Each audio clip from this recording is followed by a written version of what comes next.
Okay, imagine this. Your life feels, perfectly sorted, all mapped out. Then suddenly, the person you trust most walks away for someone else. Now, here's the twist. What if the only person who really truly gets your heartbreak is the one they also left behind? It's quite a premise, isn't it? So today, we're doing a deep dive into Emily Henry's funny story. Now, yeah, on the surface, it looks like your classic rom-com. You've got the witty banter, the seaside setting, all that charm. But our mission here is to dig a bit deeper than that. We want to explore its, surprising layers, grief, growth, those really unexpected friendships that can pop up, and importantly, how you learn to write your own story when life just rips up the one you thought you had. And just so you know, our insights for this dive come from a pretty detailed analysis we found, an audio script from a YouTube channel that really unpacked the book's themes. All right, let's set the scene a bit. We first meet Daphne Vincent. She's a children's librarian, small-town girl, and she genuinely thought her life was, a fairy tale unfolding. She's engaged to Peter, he's charismatic, they're in Michigan, everything seems perfect. And then, bam, the dream just completely falls apart. Peter leaves her, and he leaves her for Petra, his supposed childhood best friend. You know the one? The one he swore was just a friend. Always that one. Exactly. So suddenly Daphne's world is just gone. She's stuck, feeling totally stranded in this town that was never really hers to begin with. And this, right here, is where the plot really kicks in, based on what our source material highlights. The kicker is Daphne moves in with Miles. Miles B. Miles is Petra's ex-boyfriend, the guy Petra dumped for Peter, so they're both left behind by the same new couple. Wow, okay. Yeah.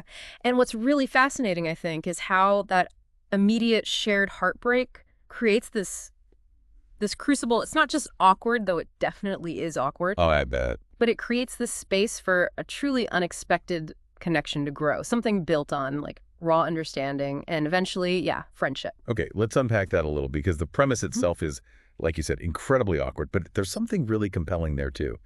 Two people hit by the exact same betrayal, now roommates. Right. From a maybe human psychology angle, what grabs you most about that specific setup? Well, it's such a potent scenario for looking at resilience, isn't it? Yeah. And where we find comfort in unexpected places, that shared specific pain.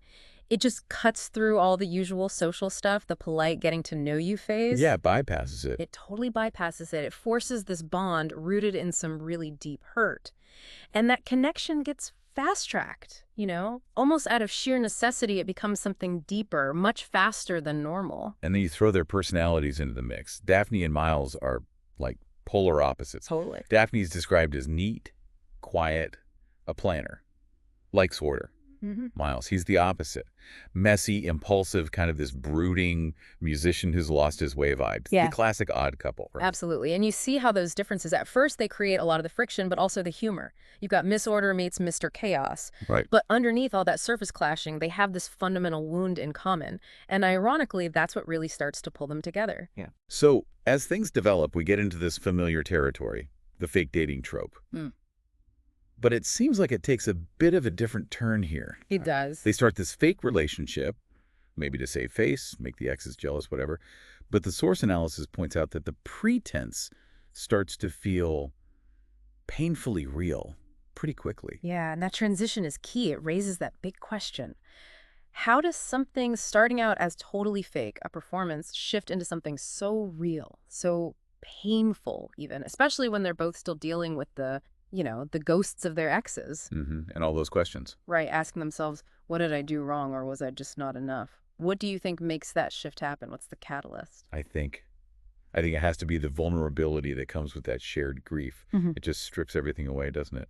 When you're both kind of at rock bottom because of the exact same situation, the same people, there's just no energy left for pretending. Not really. That makes sense. And this is where Funny Story really goes beyond just being a romance. It starts digging into these deeper truths, like the stories we tell ourselves just to get by. Yeah. Or the versions of ourselves we kind of try to squeeze into for other people. And eventually, that huge liberating idea that, hey, we don't owe anyone an explanation to be who we are. And Emily Henry, she definitely brings her signature style. The dialogue is sharp, it's funny, there are moments that make you grin. But like you said, beneath all that sparkle, she's subtly showing us something much more profound about healing. Exactly. It's not these big dramatic moments. No, not at all. Our source really emphasized how healing is shown in the small things. Sometimes it's literally just letting someone bring you soup. Simple as that. Mm-hmm. Or, that quiet win of finally learning to sleep without crying. Or maybe just the act of showing up day after day, but showing up for yourself. Right, showing up for yourself. It's huge. And for Daphne and Miles, their healing journey involves actually facing the hurt, not hiding behind sarcasm or too much wine or, angry revenge texts. Which is tempting. Oh, totally tempting. But instead, it's about talking and really listening, and then eventually finding the courage to actually let go. If you connect that to like the bigger picture of dealing with stuff in life, it's such a powerful illustration. True healing isn't about running away from the pain, is it? It's about engaging with it authentically, engaging with yourself and with others. Yeah. It highlights how real growth often comes from facing the uncomfortable stuff, not burying it.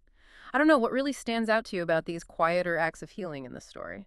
I think it's just how relatable they are. Mm. These aren't huge movie moment things. They're the small, brave steps that honestly anyone takes when they're trying to put themselves back together after something hard. Yeah, the day-to-day stuff.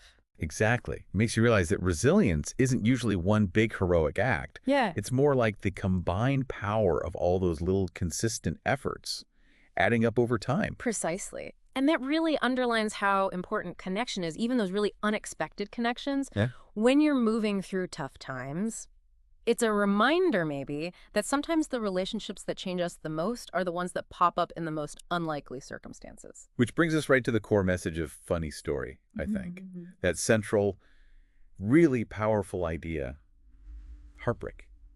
It isn't necessarily the end. Mm. The book frames it beautifully, suggesting that sometimes it's actually the beginning of a better story, a story where you get to be the main character, Yeah. where ultimately you choose you. It completely reframes it. It's not about seeing heartbreak as a failure, but maybe as a turning point, a necessary one sometimes.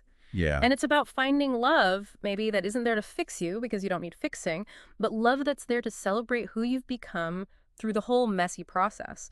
And maybe that transformation, that journey to really accepting yourself, flaws and all, maybe that's the funniest, most surprising part of the whole story. So if you listening have ever felt left behind, Mm. or if you've ever had to completely start over, like from zero, Yeah. or if you've ever found yourself finally laughing again after nights of just crying yourself to sleep, this story is probably for you. Mm. Emily Henry's Funny Story really does feel like that laugh through the tears kind of romance you didn't even know you needed. It's not just about falling in love again. Mm-hmm. It's really about falling back in love with yourself. That's the heart of it. And maybe here's something to think about.